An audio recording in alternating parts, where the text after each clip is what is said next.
धर्म प्रेमी बंधुओं, आप सभी को जय जिनेंद्र। आप सभी का मेरे चैनल में स्वागत है। मेरे चैनल में जैन धर्म के ग्रंथ ज्ञानार्णव का स्वाध्याय चल रहा है और आप सभी से अनुरोध है कि आप इसे लाइक करें, सब्सक्राइब करें, शेयर करें ताकि जन जन तक यह जैन धर्म के सिद्धांत और मोक्ष मार्ग का सिद्धांत पहुंच सके। सर्वप्रथम मंगलाचरण करते हैं। ओंकारं बिंदु संयुक्तं नित्यं ध्यायन्ति योगिने कामदं मोक्षदं चैव ओंकाराय नमो नमः। अविरल शब्द घनौगा प्रक्षालति सकल भूतल मल कलंका मुनि विरूपार्षित तीर्था सरस्वती हर्तो नो दुर्तान् अज्ञान तिमिर अंधानां ज्ञान अंजन शलाकया चक्षुर्मिलितं येन तस्मै श्री गुरुवे नमः। श्री परम गुरुवे नमः। परंपराचार्य श्री गुरुवे नमः। सकल कालुष विध्वंसकं श्री शाम परिवर्धकं धर्म संबंधकं भव्य जीवमने प्रतिबोधकारकम् इदं शास्त्रं श्री ज्ञानार्णव। एतन मूल ग्रंथ कर्तारा श्री सर्वज्ञ देवा तदुत्तर ग्रंथ कर्तारा श्री गणधर देवा प्रतिगणधर देवा तेषां वचनासारमासाद्य आचार्य श्री शुभचंद स्वामी जी विरचितम टीकाकार 105 क्षुल्लक वर्णी जी महाराज। मंगलम भगवान वीरो मंगलम गौतमो गणि मंगलम कुंद कुंदाद्योति जैन धर्मोस्तु मंगलम सर्वे श्रोता सावधानते श्रवन्तु। श्लोक नंबर 45। निष्कलंक निरावाधम सानंदम स्वस्वभावज बंधन वदन्ति योगिनो मोक्षं मोक्षं जन्म संतते।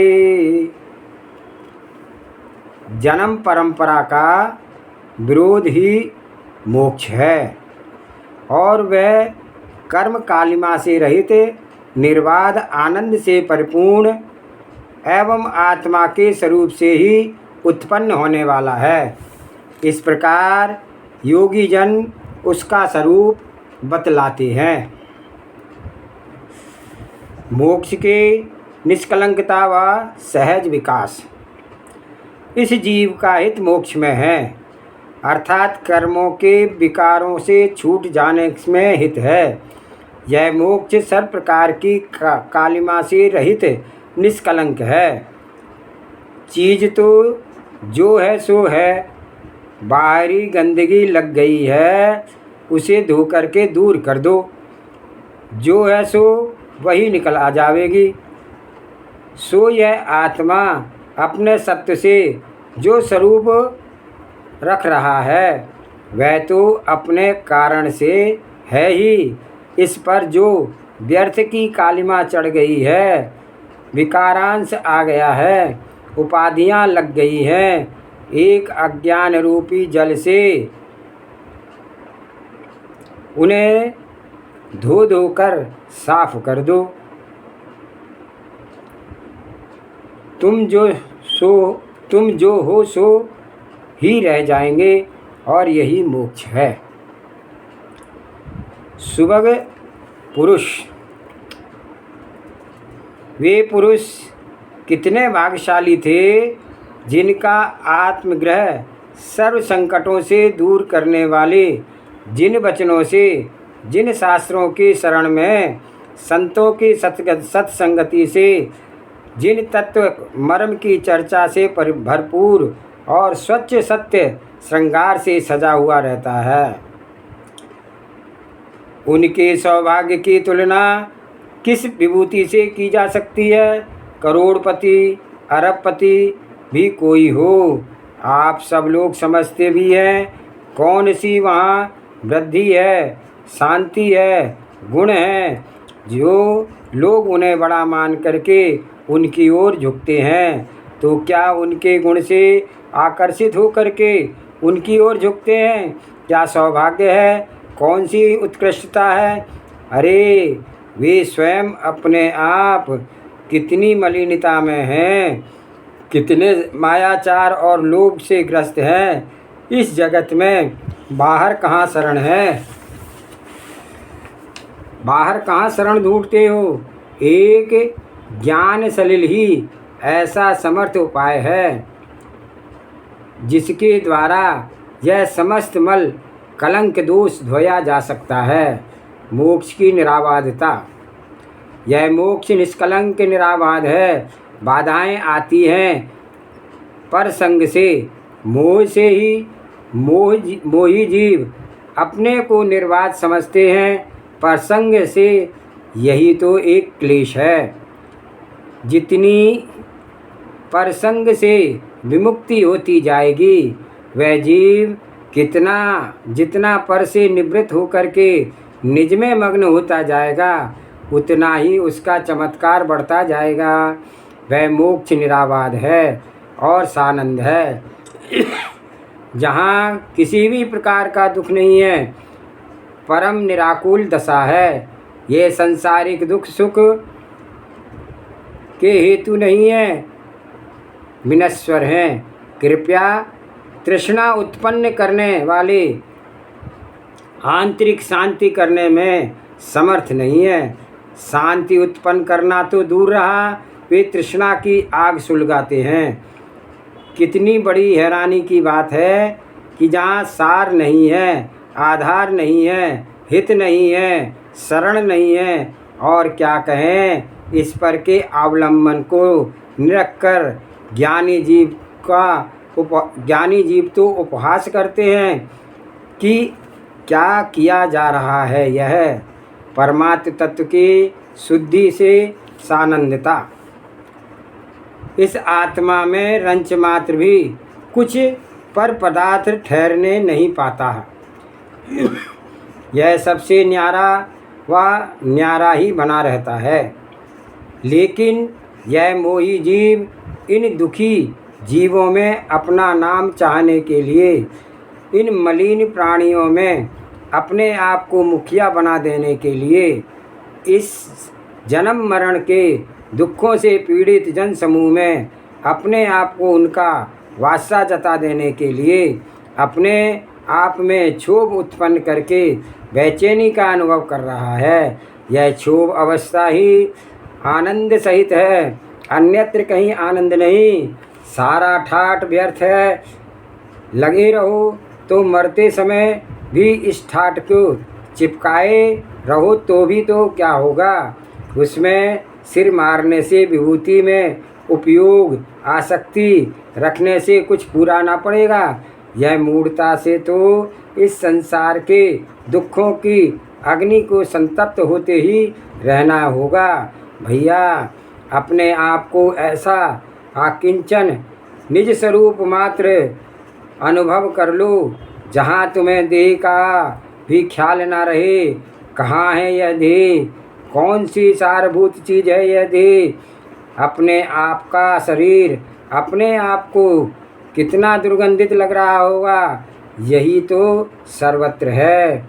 कौन सा पदार्थ इस जगत में रम्य है? अज्ञानियों का विमोह। अहो, ये अज्ञानी सुबह भगवान से भी आगे बढ़ने की होड़ मचा रहे हैं। ये अज्ञानी सुबह भगवान के दर्शन भी करते होंगे तो देखो मैं कितना चतुर निकला कि भगवान के दर्शन करके भी अपना काम निकाल लेने में से मैं कुशल रहा। भगवान तो जो है सो जैसा है उसे वैसा ही जान पाते हैं।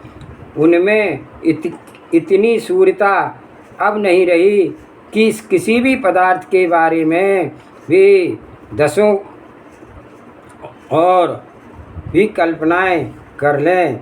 जैसा है वैसा ही झलक में आता है। किंतु यह अज्ञानी सुबट उस पदार्थ के बारे में ऐसी 50 कल्पनाएं कर बैठा है जिनका वहाँ कुछ लगाव भी नहीं है। यह काम भगवान भी नहीं कर पाते हैं, पर इस उल्टी लीला को कर लो। समर्थ तो होना, लेकिन उसमें कुछ सार नहीं है। इस अज्ञान और मोह की विडंबना में कुछ शरण ना मिलेगा। यह व्यर्थ ही ममता, अहंकार और कसाय केवल आपको बर्बाद करने के लिए ही उत्पन्न हुए हैं। मोक्ष की स्वाभाविकता सुख तो मोक्ष में है। यह सुख अपने स्वभाव से उत्पन्न है, अतएव अविनाशी है। जो दूसरे का उपजाया हुआ सुख है वह तो नष्ट भी हो सकता है, किंतु जो स्वभाव में उत्पन्न हो उसका विनाश नहीं है।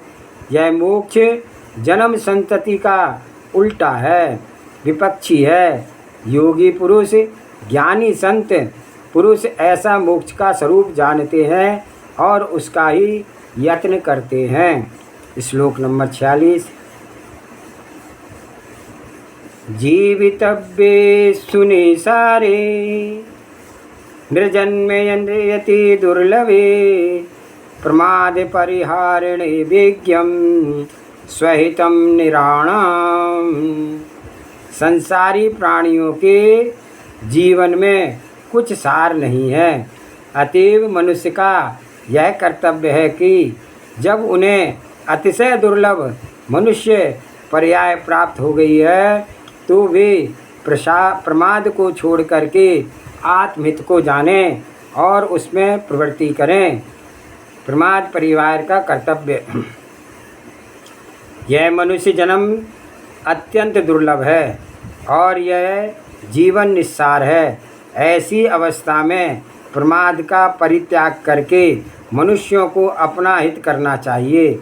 एक तो यह मनुष्य जन्म दुर्लभ है, तो कोई यूँ सोचे कि मनुष्य जन्म दुर्लभ है, बहुत दिनों से मैं मिल पाया है, तब यहाँ खूब सुख लूटना चाहिए। तो साथ ही यह भी बताया है कि यह जीवन निस्सार है। यदि इस समागम से उपेक्षा करके स्वहित में लगाया जाए तो ऐसी बात सुगमता से बन सकना मनुष्य जन्म में ही होती है। अतः इस मनुष्य जन्म में आत्महित का उपाय करना यह एक बुद्धिमानी का काम है। श्लोक नंबर 47। विचार चतुरै धीरत्य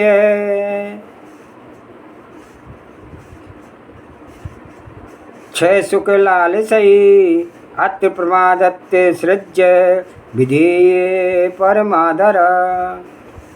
जो अपने हिताहित के विचार में कुशल साहसी और अतीन्द्रिय सुख के अभिलाषी हैं, उन्हें प्रमाद छोड़ करके इस मोक्ष मार्ग के विषय में अतिशय आदर करना चाहिए।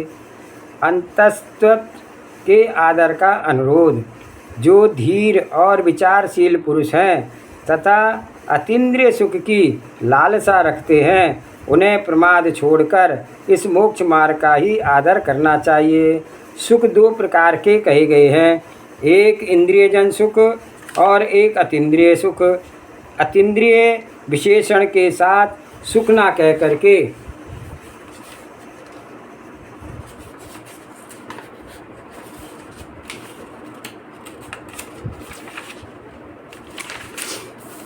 आनंद कहना चाहिए। इंद्रिय सुख में क्या दम है, केवल एक भूल भुलैया है। कुछ समय को काल्पनिक कोई सुख पा लिया, उस सुख में क्या स्थिरता है, उस सुख के साधन पर क्या अधिकार है। इंद्रियजन सुख में आत्मा का कौन सा लाभ है। उस सुख में आसक्त हो करके जो कर्म बंधन हो जाता है वह सब कहीं भाग तो न जावेगा। उसका फल संसार में जन्म मरण करते रहना है, रुलते रहना है। विवेकी पुरुष मोक्ष मार्ग के ही अभिलाषा रखते हैं, इन इंद्रियजन सुखों की वे अभिलाषा नहीं करते हैं। ज्ञानार्णव ग्रंथ की भूमिका में ऐसी शिक्षा दी है कि जिससे इस ग्रंथ के वक्तव्य में श्रोताओं की रुचि आगे जगे और प्रतिपादन से अपना लाभ ले लेवें। श्लोक नंबर 48। ना ही काल कलैकापि विवेक विकला से अहो प्रज्ञा धनैर्नैना नैया निर्जन्मयत्यति दुर्लभे। जो जन बुद्धिमान रूप धन से संपन्न हैं, उन्हें अतिशय दुर्लभ मनुष्य भव को पाकर के विवेक से रहित होते हुए काल की एक कला, समय के अतिशय सूक्ष्म भाग 30 काष्ठा को भी नहीं बिताना चाहिए। समय के सदुपयोग का संदेश। जो भव्य जीव इस दुर्लभ मनुष्य जन्म में विवेक से शून्य रह करके अपने जीवन को व्यर्थ ना गमाओ। आत्मा का विकास होना दुर्लभ चीज़ है। मनुष्य जन्म की कोई खास बात नहीं है। मनुष्य जन्म की दुर्लभता इस कारण दुर्लभता कही जाती है कि इस भव में आत्मा विकास का अवसर मिलता है। एक आत्मा विकास का लक्ष्य त्याग दिया जाए तो फिर और बात क्या रही है। यह आत्म विकास ही एक दुर्लभ बात हुई है। वर्तमान में ही अन्य जीवों को देख करके नाप तोल भी कर लो। अन्य जीव की अपेक्षा मनुष्य की बुद्धि का कितना अतिशय है। मनुष्य कितनी बातें सोच लेता है और कितनी बातें हम ज्ञान से कुछ नए नए मर्मों में जान लेते हैं। इन पशु पक्षियों में तो यह बात नहीं देखी जाती है। आत्म विकास का अधिकाधिक अवसर है तो इस मनुष्य भव में है। ज्ञान बढ़ाने लगे, अनेक रिद्धियाँ उत्पन्न हो जाएं, समस्त कर्म कलंकों की विनष्ट करके एक इस आनंद को प्राप्त कर लें तो सारभूत कर्तव्य है। दुख जाल। जब तक ये जन्म मरण लग रहे हैं तब तक इस जीव को चैन नहीं है। एक दुख मिट नहीं पाया कि दूसरा दुख आ जाता है। तब यहाँ के समागमों में कुछ सुधार, निग्रह, विग्रह, विचारना यह तो बंद करना चाहिए और अपने आप में सम्यक ज्ञान के निवास कराने की बात सोचना चाहिए। कोई भी स्थिर हो, सर्व स्थितियों में सुख मिलता है ज्ञान से। जब कभी कोई पुरुष भोग भी भोगता है, इंद्रियों के विषयों को भोगता है, वहाँ पर भी जो सुख मिलता है वह एक कल्पना का सुख है, बाह्य पदार्थों का सुख है। हम ज्ञान को ही करते हैं, ज्ञान को ही भोगते हैं, ज्ञान का ही आनंद लेते हैं। यह बात सब स्थानों में सही है, किंतु इस पर श्रद्धा नहीं है।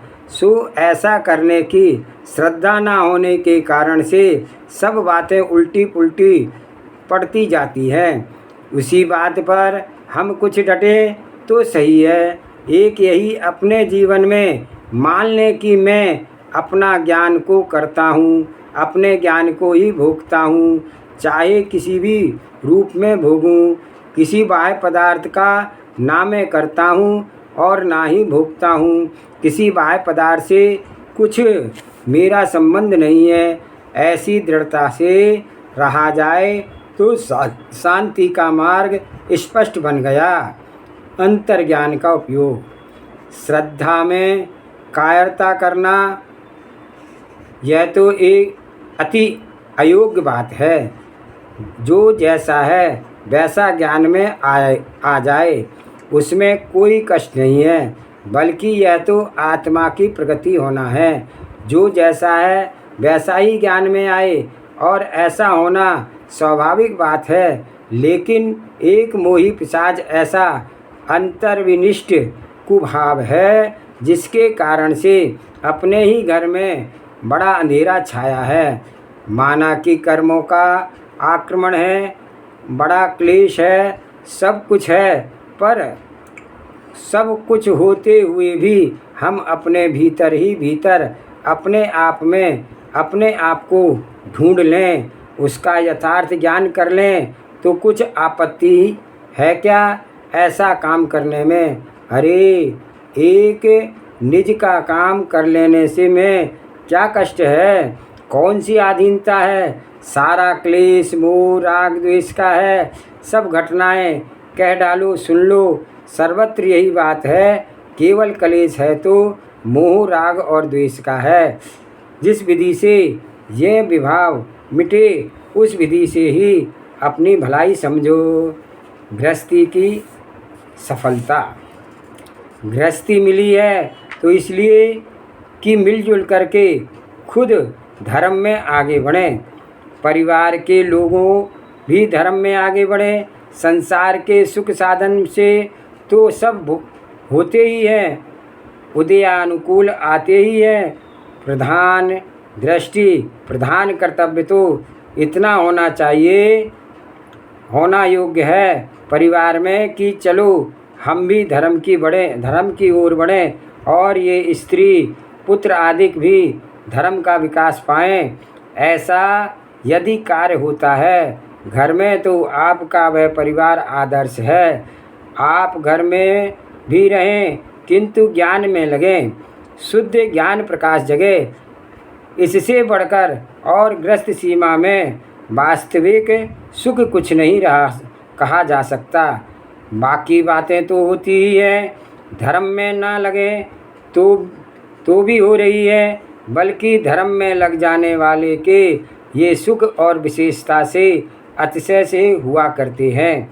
धर्म हमेशा आनंद ही देता है, धर्म तो कष्ट देता नहीं है। पर कदाचित धर्म की वजह से पाप कार्य करें तो उसमें ही धर्म की मुद्राएं बनाएं तो उसमें कष्ट है। और इस ही नीति से धर्म का अपवाद है। यह पाप इतना चालाक है कि करता तो वह सब कुछ अनर्थ है किंतु धर्म के नाम लपेट लेता है और धर्म को अपमानित कर देता है। लोगों की श्रद्धा धर्म से हटती है कि अरे धर्म करने वाले तो ऐसा ऐसा किया करते हैं। पाप की चालाकी। एक किसान के 3 बैल थे। एक बैल को वह रोज़ अपने घर में आंगन में बांध जाया करता था और 2 बैल खेती करने के लिए ले जाया करता था। आंगन के पास एक दीवार में एक अलमारी थी, उसमें वह अपना खजाना रखा करता था। रोज़ एक बंदर आए, अलमारी खोल करके दाल रोटी खाए और जो दाल वगैरह बच जाए उसे बैल के मुख पे पोंछ दे। बैल का मुख रोज़ दाल पुती हुई है। किसान देख करके समझ जाया कि हमारा खाना इस बैल ने खा डाला, तो यूँ रोज़ उस बैल को वह पीटता था। पड़ोसियों ने समझाया कि इस बैल को तुम क्यों पीटते हो?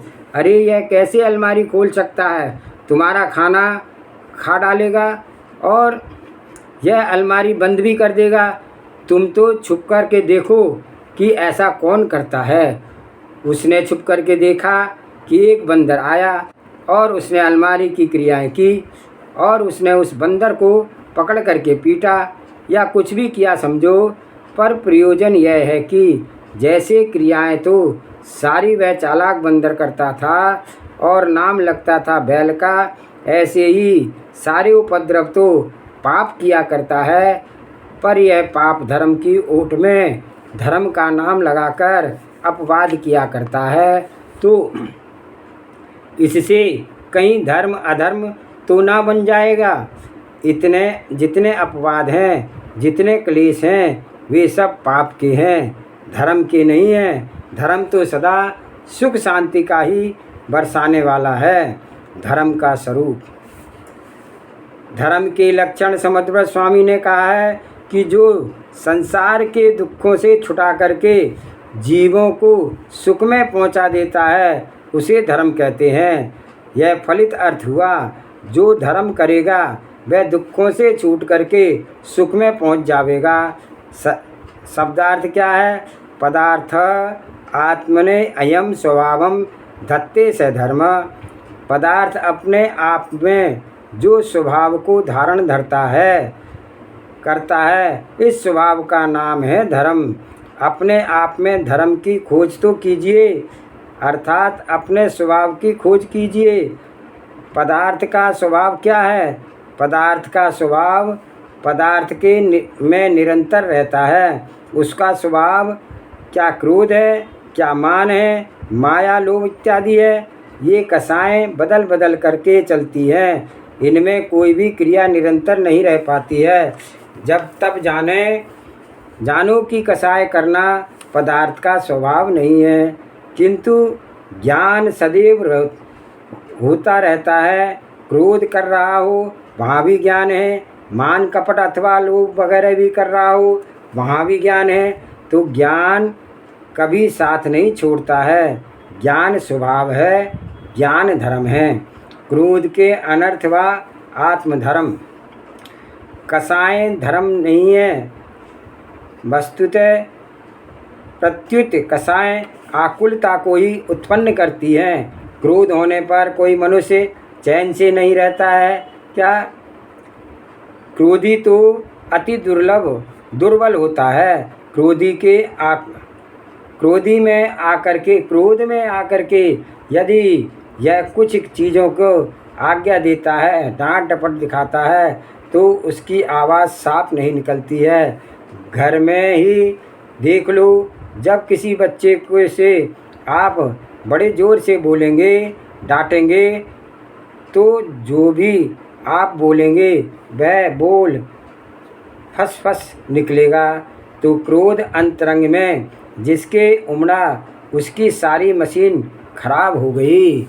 अब वह बोलेगा कि तो साफ आवाज़ ना आवेगी। यह बच्चा समझ ही ना पाएगा कि मुझे क्या कह रहे हैं। बच्चा आज्ञा मानेगा नहीं तो यह तो ही क्रोध करेगा। क्रोध में किसने चैन पाया है? क्रोध का ही परिणाम है कि द्विपायन मुनि ने अपना भी विनाश किया और नगरी का भी विनाश किया। आप घी का डबला हाथ में लिए हो और आ जाए क्रोध, तो आपका नुकसान की बात चित्त में ना आएगी। आप उसी डबले को पटक मारेंगे। अरे नुकसान किसका हुआ? खुद का ही तो हुआ। क्रोधी आदमी अपना नुकसान भी नहीं सोचता है। क्रोध से चैन कहाँ?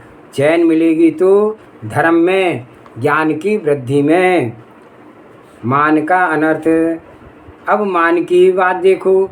घमंड में आकर के कितने अनर्थ हो जाते हैं। घमंड करने वाला अपने आप को स्वाहा कर डालता है और दूसरों को भी हानि पहुंचाने में कारण बनता है। उस मानी को कोई ज़बरदस्त मानी मिल जाए तो फिर वह सारी कसर निकाल देता है। आपको यह हठी स्त्री की कथा सुनाई थी कि जब चलो उसकी दूसरी बात भी सुन लो।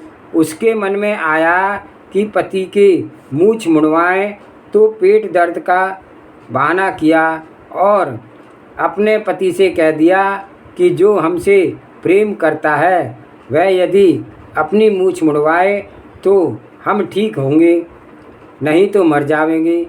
पहले ज़माने में मूछ मुड़वाना बुरा समझा जाता था। पति ने मूछ मुड़वा डाली। अब वह स्त्री प्रातः चक्की पीसते समय यह गाना गाए, अपनी टेक रहाई, पति की मूछ मुड़ाई। पति यह सुनकर के बड़ा पछताया। अब उसको छकाने के लिए स्वयं ससुराल को खबर कर दी कि तुम्हारी लड़की बहुत बीमार है। जो भी उससे प्यार करते हो वे सभी अपनी मूछें तथा सिर मुड़वा करके सवेरा होते ही दर्शन दें तो बचेगी, नहीं मर जाएगी। ऐसा एक देव ने स्वप्न में बताया है। स्वयं ससुराल के कुटुंब में ऐसा ही किया। जिस समय चक्की पीसते हुए यह गा रही थी कि अपनी टेक रखाई, पति की मूछ मुड़ाई, उसी समय ससुराल के सभी लोग, माँ बाप, भाई बहन, बुआ, सभी अपने अपने मूछ तथा सिर वगैरह मुड़वा करके पहुँच गए। स्त्री गाती है, अपनी टेक लगाई, पति की मूछ मुड़ाई। पति कहता है, पीछे देख लुगाई, मुंडन की पलटन आई। तो मानी कि जब इसी ज़बरदस्त है की मुकाबला पड़ता है तब उसका होश ठिकाने आता है। लोभ की दाह, लोभ तो महान दाह उत्पन्न करता है। लोभी पुरुष लोभ के कारण भीतर ही भीतर छल कपट की बात सोच सोच करके दुखी होता रहता है। लोभ में जल जल के अपने आप को महासक्लेशित बना लेता है। भली बात नहीं है। यदि कसाय होती है तो समझो कि ये आफत है। किसी तरह से उनसे निपट जाएं और अपने आनंद की स्रोतभूत जो निज आत्म तत्व है उसकी दृष्टि बने। ऐसा भाव और ऐसा यत्न अपना बनाना चाहिए जहाँ धर्म धारण करने के लिए प्रेरणा की है। बुद्धिमान जनों को इन विषय कसायों को अभिलाषा को त्याग करके एक धर्म में ही अपना उपयोग बनाए रहने में यत्न करना चाहिए। धर्म पालक विचार देखो, धर्म पालन मूल से इन विचारों से हुआ करता है। यह मैं, आत्मा, सर्व विभाग, देह, राग, द्वेष आदि भाव, इन सब से जुदा केवल ज्ञान प्रकाशमान मात्र हूँ। मेरे ही सत्य के कारण मेरा जो स्वरूप रह सकता है उस स्वरूप मात्र मैं हूँ। ऐसी अपने स्वरूप की भावना बने तो यहाँ धर्म पालन होता है। बाहरी निजी सभी व्यवहार धर्म की क्रियाएं की जाती हैं। उन सब का मूल में एक ही उद्देश्य रहता है। ज्ञानी संत पुरुषों की सब झुकाव को कला की बात है। स्वयं की ओर मुझे आनंद बरसाता है, पर की ओर उपयोग जगाएगा तो उससे दाह उत्पन्न हुआ करती है। जरा सी दृष्टि के फेर से कितना अंतर हो जाता है। हम सत्संग करके, ज्ञानार्जन करके, गुरु सेवा, प्रभु भक्ति आदि अनेक उपायों से अपने को ऐसा बनाएं कि भीतर हम अपने एकत्व की ओर झुकें। बाह्य पदार्थों से हमारी तृष्णा ना जगे, इस भाव में यत्न में धर्म का पालन है और इसी धर्म के पालन का नियम से फल मिलता है। जावानी के ज्ञान से सूझे लोकालोक, सो वाणी मस्तक नमो सदा देत हूँ लोग। हे जिन वाणी भारती सोई जपो दिलैन, जो तेरी शरणागे सो पावे सुख चैन। देव बजो अरिहंत को गुरु सेवा निर्गंत, दया धर्म पालो सदा यही मोक्ष का पंथ। 9 बार नमोकार मंत्र।